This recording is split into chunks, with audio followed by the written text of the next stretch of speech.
بسم اللہ الرحمن الرحیم۔ السلام علیکم، ویلکم ٹو مہم کہانی۔ پلیز ناول کو لائک کر دیجئے۔ اگر آپ نے ابھی تک چینل کو سبسکرائب نہیں کیا تو سبسکرائب کر دیجئے اور بیل آئیکن کو بھی ضرور کلک کر دیا کیجئے۔ اس سے یہ ہوگا کہ ہر نئی آنے والی ویڈیو کا آپ کو نوٹیفیکیشن ملتا رہے گا۔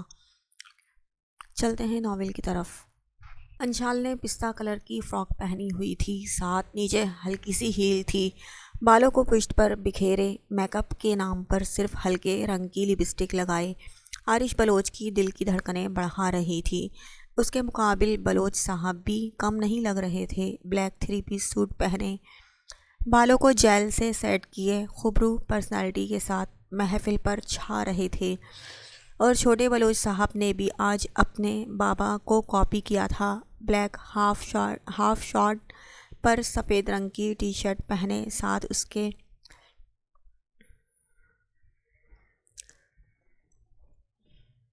گلے کے پاس بلیک ہی کلر کی ننھی سی بو لگائے، پاؤں میں بلیک جوتے پہنے، اپنے معصومانہ حسن کے ساتھ کسی سے کم نہیں لگ رہا تھا۔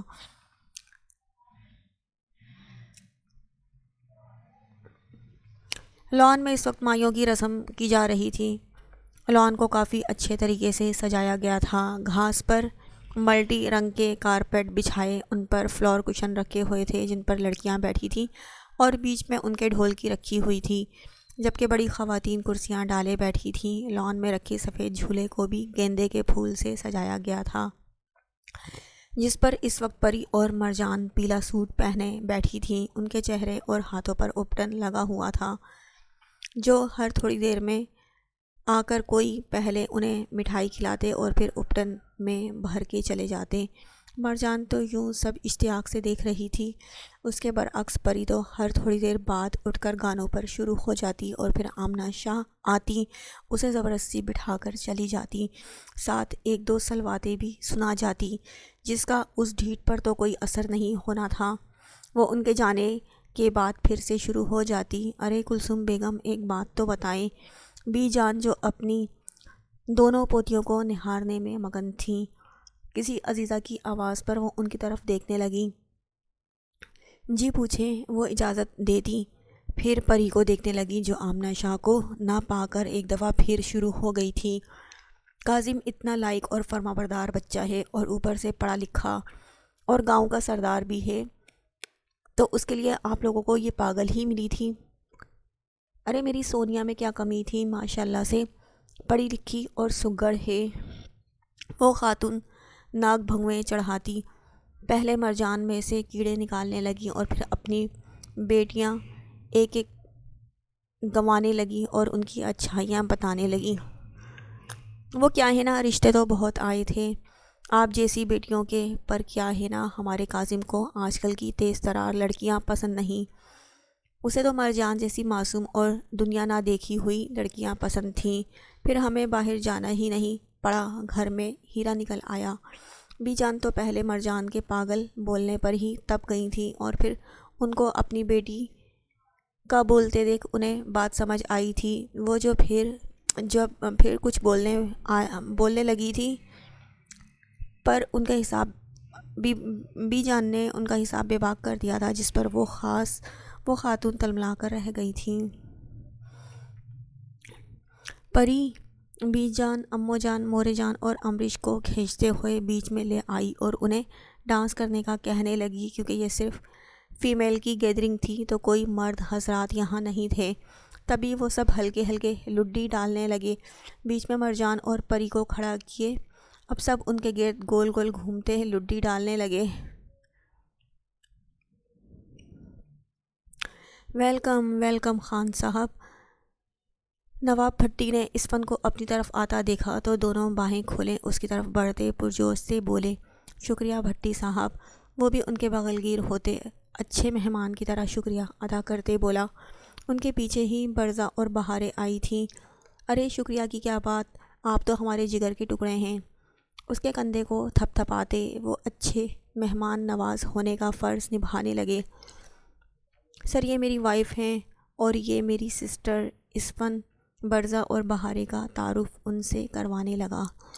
اور یہ میرے کزن، اس نے علی کا تعارف کروایا۔ اسسٹنٹ بولنے سے اجتناب کیا تھا۔ ہیلو جینٹل مین۔ انہوں نے اس کی طرف مصافحہ کرنے کے لیے ہاتھ بڑھایا تو وہ بھی جھٹ سے ان کا ہاتھ تھام گیا۔ ارے ماشاءاللہ، بہت پیاری بچیاں ہیں۔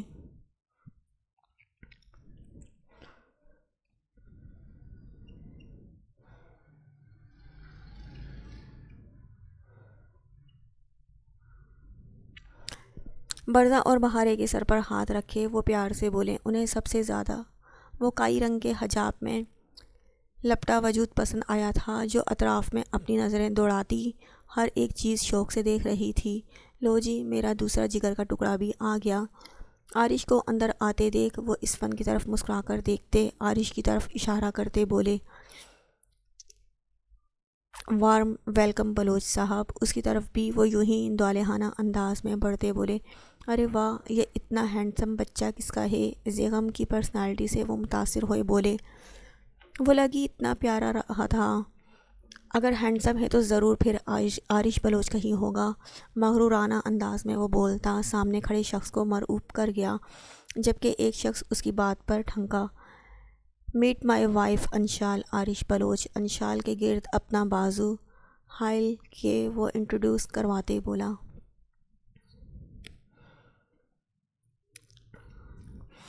اگر یہ ماں ہے تو پھر تو یہ شیر اپنی ماں پر گیا ہوگا۔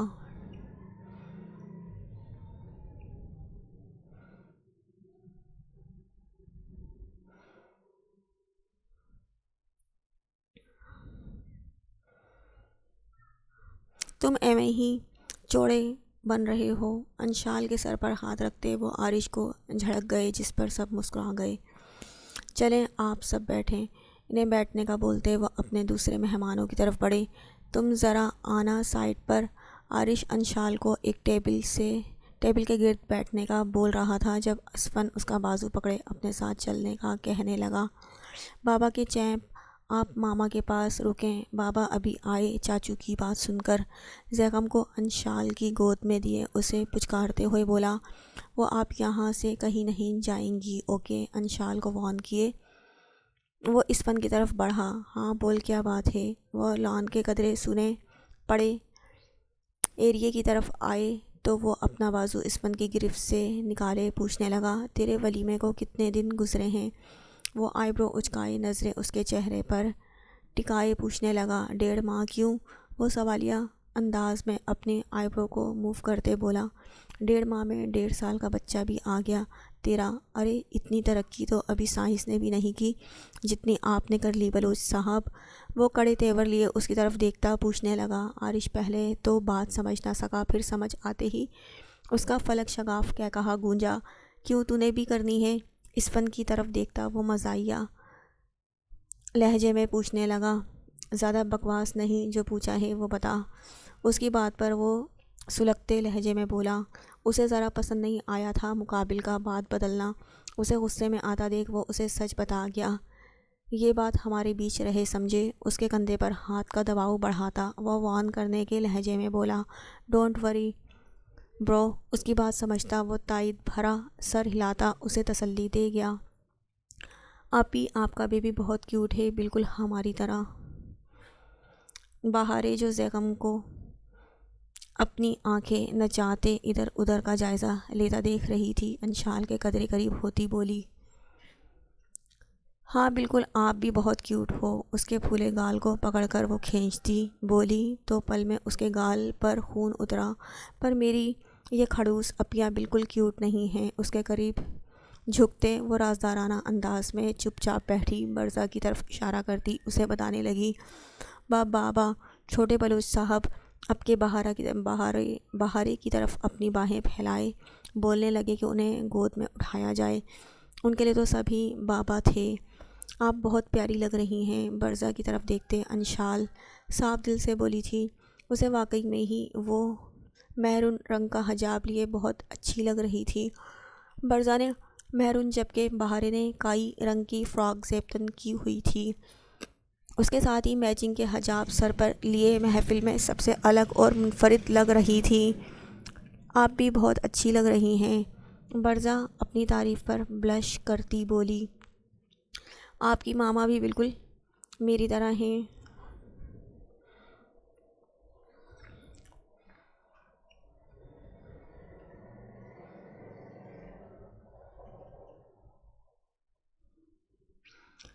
آپ کی ماما بھی بالکل میری اپیا کی طرح باتونی ہیں۔ بہاریں ان دونوں کی طرف دیکھتی زیغم سے بولی، جو کہ اب ایک ساتھ بیٹھی اپنی اپنی باتوں کی داستانیں کھولے بیٹھی تھی، ایک دوسرے کو سن بھی رہی تھی اور سنا بھی رہی تھی۔ ان میں بہاریں اور زیغم بور ہو رہے تھے۔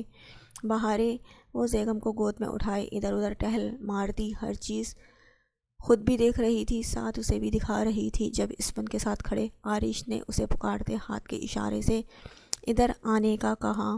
جی لالا، اس کے پاس جاتی وہ فرما برداری سے بولی، زیغم کو دینا ذرا۔ اس کی طرف ہاتھ بڑھاتے وہ زیغم کو دینے کا کہنے لگا، جس پر اس نے سر ہلاتے زیغم اسے دیا۔ لو جی چاچو، ذرا بناؤ ہماری پکس، بابا اپنے چیم کے ساتھ تصویر بنائیں گے۔ اسپن کو اپنا موبائل پکڑائے زیغم کو صحیح سے پکڑے وہ پوز دینے لگا۔ تجھے میں کیمرہ مین لگتا ہوں؟ اس کی بات پر وہ مصنوعی خفگی سے اسے دیکھتا بولا۔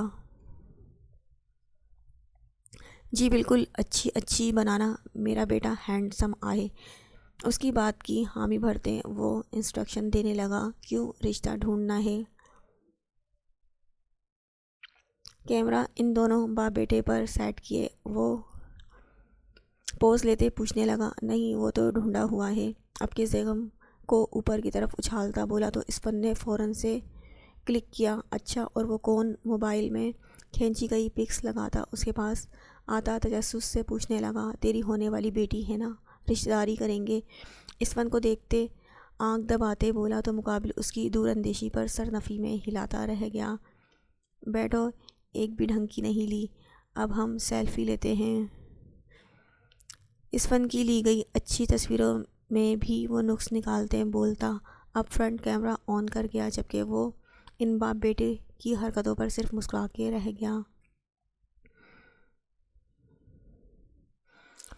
ہمیں تو لا کر ہی سب بھول گئے، سب کو اپنی اپنی پڑی ہے۔ وہ غصے سے ناک پھلائے بولتی نہ جانے کب ٹہلتی ٹہلتی لان کے پچھلے حصے میں آ گئی تھی۔ ان کا واحد دوست بھی عارش نے لے لیا تھا۔ اب وہ انتہا کی بور ہو رہی تھی۔ ایک تو اپیا کی باتیں ختم نہیں ہوتی، اللہ جانے اتنی باتیں وہ کہاں سے لاتی ہیں۔ برزہ کی باتوں کا سوچ کر وہ منہ بنا گئی۔ ٹھنڈی ہوا میں اس کی فراک ہوا کے دوش پر اڑ رہی تھی، پر وہ بے خبر ہر چیز سے غافل اپنا دکھ ہلکا کر رہی تھی۔